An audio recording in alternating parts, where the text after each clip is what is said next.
Bismillah, Alhamdulillah, wassalatu wassalamu ala Rasulillah wa ala alihi wa sahbihi wa man tabi'ahu wa ala amma ba'd. Beberapa kali saya ternampak dalam media sosial dan juga kadang-kadang saya jumpa dengan orang yang kata saya tak boleh dakwah lagi sebab saya ni tak cukup baik lagi. Ada juga yang kata saya tak boleh berdakwah sebab saya ni banyak dosa. Ada juga yang kata saya tak boleh berdakwah sebab saya ni tak ada ilmu. Sebenarnya apa kayu ukur dakwah ni? Dakwah ni dia asal daripada perkataan najak. Dalam hadis Nabi SAW suruh kita sampaikan balighu anni walau ayah. Hadis ni sebenarnya dah memberikan beberapa kayu ukur untuk cara kita berdakwah. Yang pertama, Nabi SAW sebut balighu, maksudnya sampaikan. Kita ni hanyalah penyampai, kita tidak mendakwa kita ni banyak ilmu. Bila Nabi SAW kata sampaikan sahaja, Nabi SAW pernah mendoakan orang yang boleh menyampaikan sebiji seperti yang dia dengar. Nadbarallahu ra'an sami'a minni maqalatan fa'addaha kama sami', rubba muballighin aw amin sami'. Boleh jadi orang yang disampaikan tu lebih faham daripada orang yang dengar. Ada juga hadis Nabi SAW sebut rubba hamil fiqhin ila man huwa afqah minhu. Boleh jadi orang yang membawa sesuatu kefahaman tu tidak faham, dan boleh jadi orang yang membawa sesuatu kefahaman itu kepada orang yang lebih faham. Yang kedua, kayu ukur yang Nabi SAW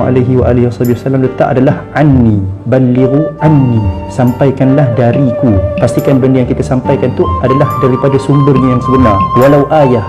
Dan yang ketiga, janganlah kita menambah apa yang kita dengar daripada kefahaman kita yang mungkin kita tak berapa faham. Jadilah seorang penyampai yang baik. Saya terfikir, kalaulah ada orang tu kata saya tak boleh bersedekah sebab saya ni tak ikhlas, ataupun saya tak boleh bersedekah disebabkan saya ni tak cukup harta lagi, ataupun saya tak boleh bersedekah sebab takut saya akan mengungkit di kemudian hari. Kalaulah semua orang berfikir seperti itu, nescaya di dunia ni tak ada orang dah yang akan bersedekah. Sama juga kalau kita kata kita tak nak bertaubat disebabkan kita kata kita akan buat dosa lagi. Kalau begitu, nescaya tak ada orang yang akan bertaubat. Yang selalu menyebutkan perkataan-perkataan ini sebenarnya dia telah tertipu dengan dua perkara. Yang pertama, dia tertipu dengan mengatakan bahawa ilmu itu boleh habis, sedangkan Allah SWT menyebutkan bahawa wa fawqa kulli dhi ilmin alim. Di setiap orang yang berilmu itu akan ada Allah yang maha berilmu, Allah yang lebih berilmu daripada semua sekali. Dan juga ilmu itu tidak akan habis. Wala yuhituna bi ilmihi illa bima sya'. Tidak ada orang yang boleh menyempurnakan ilmu Allah ni kecuali yang Allah kehendaki sahaja. Dan yang kedua, dia telah tertipu dengan mengatakan bahawa dia boleh menjadi sempurna, sedangkan manusia ni memang tidak diciptakan sebagai seorang yang sempurna. Manusia ini diciptakan saling melengkapi. Kalau kita menyampaikan kepada orang lain, sebenarnya kita yang pertama yang mendapat manfaat daripada perkara itu. Kerana boleh jadi apabila kita sampaikan kepada seseorang, rupa-rupanya maklumat yang kita dapat itu tidak cukup, orang yang disampaikan tu menambahkan maklumat kepada kita. Itulah faedah yang terbaik yang kita boleh dapat apabila kita menyampaikan. Dalam masa yang sama, orang akan menambahkan maklumat kepada kita. Dalam masa yang sama, kita akan memperbetulkan diri kita kerana kita akan merasa bertanggungjawab dengan apa yang kita kata. Kalaulah saya ini menyampaikan kemudian saya tidak mengamalkan siapa yang saya bawa, bukankah benda itu bahaya? Allah SWT ingatkan dalam Al-Quran, dalam surah As-Saff, kabura maqtan 'indallahi an taqulu ma la taf'alun. Sebesar-besar kemurkaan Allah apabila kamu bercakap apa yang kamu tidak.